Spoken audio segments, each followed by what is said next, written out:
அஸ்ஸலாமு அலைக்கும். Hi friends, welcome back. நம்ம இன்னைக்கு ரொம்ப ஒரு இன்ட்ரெஸ்டான வீடியோ தான் பார்க்க போகிறோம். உங்கள் எல்லாருக்குமே ஹஜ் பெருநாள் ரொம்ப சூப்பராக போயிருக்கும். அதே மாதிரி எங்கள் வீட்லேயும் ஹஜ் பெருநாள் ரொம்ப சூப்பராகவே போச்சு. அந்த மூமெண்ட்லாம் சின்ன கிளிப் தான் உங்களோட ஷேர் பண்ண போகிறேன். எந்த சமையலும் இதில் கிடையாது. அதே மாதிரி முக்கியமாக நியூட்ரிஷன் வேல்யூ அதிகமாக இருக்க ஈரல் சுக்கா மட்டும் நான் கடைசியாக ஆட் பண்ணியிருக்கேன். அதை மிஸ் பண்ணாமல் செஞ்சு பாருங்கள். ரொம்ப சூப்பராக இருக்கும். உங்கள் பசங்களுக்குமே ரொம்ப உடம்புக்கு நல்லது. ஹஜ் பெருநாளை பொறுத்த வரைக்கும் தொழுகை எவ்வளோ முக்கியமோ அதே மாதிரி நம்ம ஆடு குர்பானி கொடுக்கறது ரொம்ப முக்கியம். அந்த குர்பானி கொடுத்த கறியை மற்ற சொந்தக்காரவங்களுக்கும் இல்லாதவங்களுக்கும் கொடுக்கறது அதை விட ரொம்ப முக்கியம். அப்படிதான் நம்மளுடைய ஹஜ் பெருநாள் போச்சு. எப்பவுமே எங்கள் ஊரில் தொழுகை ஏர்லி மார்னிங்கே வச்சிருவாங்க. அது ஹஜ் பெருநாள் அன்னைக்கு 6 மணிக்கு பயான், 6:30 மணிக்கு தொழுகன்னு சொல்லி அனௌன்ஸ் பண்ணியிருந்தாங்க. அதை கனெக்ட் பண்ணி நம்மளும் ஏர்லியாக எழுந்திரிச்சு தொழுகை கிளம்பியாச்சு. நம்ம வீட்டில் தொழுகிறத விட இதே மாதிரி பள்ளியில் போய் தொழுகிறது ரொம்ப சந்தோஷமா இருக்கும். நோன்பு அன்னைக்கு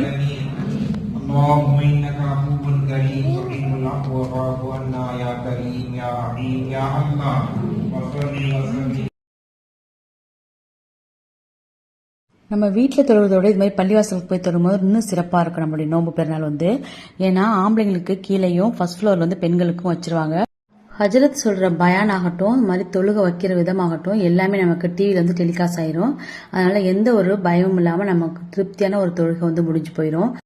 தொழுது முடிச்சுட்டு எல்லாருக்கும் தஸ்பி கொடுத்துட்டு நம்ம வீட்டுக்கு கிளம்பிடலாம். இந்த மாதிரி சான்ஸ் கிடைச்சா நீங்களும் மிஸ் பண்ணாம தொழுகை கிளம்பிடுங்க.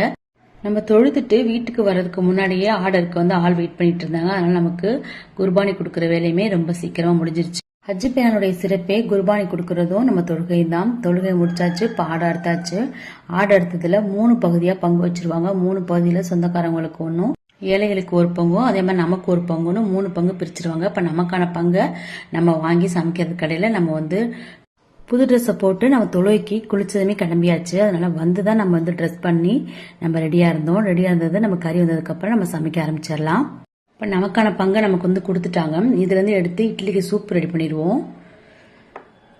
ஏன்னா காலையில காஃபி மட்டும் குடிச்சிட்டு நம்ம தொழுகைக்கு போனனால கொஞ்சம் பசி தாங்குச்சு. இதுக்கு மேல சாப்பிட்டதுக்கு அப்புறம் தான் மத்தியான வேலையை ஆரம்பிக்க முடியும்.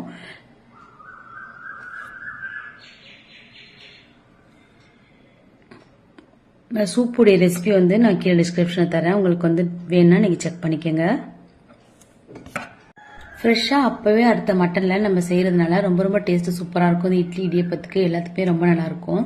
ரொம்ப சிம்பிளான மெனு தான் காலையில். ஏன்னா நம்ம ப்ரிப்ரேஷன் கொஞ்சம் பண்ணி வச்சதுனால இதோட முடிஞ்சிச்சு. பாயசம் செஞ்சுட்டு, உளுந்த வடை செஞ்சுட்டு, அதுக்கப்புறம் இட்லி சூப்பு, இதுதான் நமக்கு சாப்பாடு காலை டிஃபனு. இதை முடிச்சுட்டு அதுக்கப்புறம் மத்தியானம் நம்ம பிரியாணி செஞ்சு கொடுக்க வேண்டியவங்களுக்கு கொடுத்துட்டு நம்மளும் சாப்பிட்டதுக்கு அப்புறம் தான் நம்ம ரெஸ்ட் எடுக்க முடியும். அது வரைக்கும் நமக்கு பிஸியாக தான் போயிட்டு இருக்கோம்.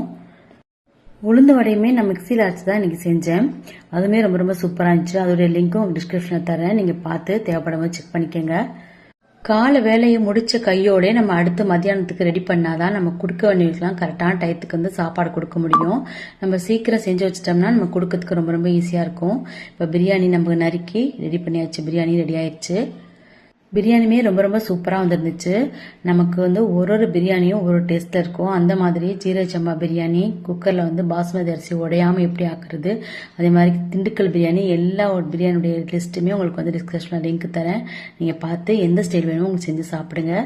மாங்காய், கேரட், கத்திரிக்காய் எல்லாம் போட்டு அது கூட எலும்பு சேர்த்து சூப்பரான பல்லப்பட்டி தாளிச்சாவும் ரெடி ஆயிடுச்சு.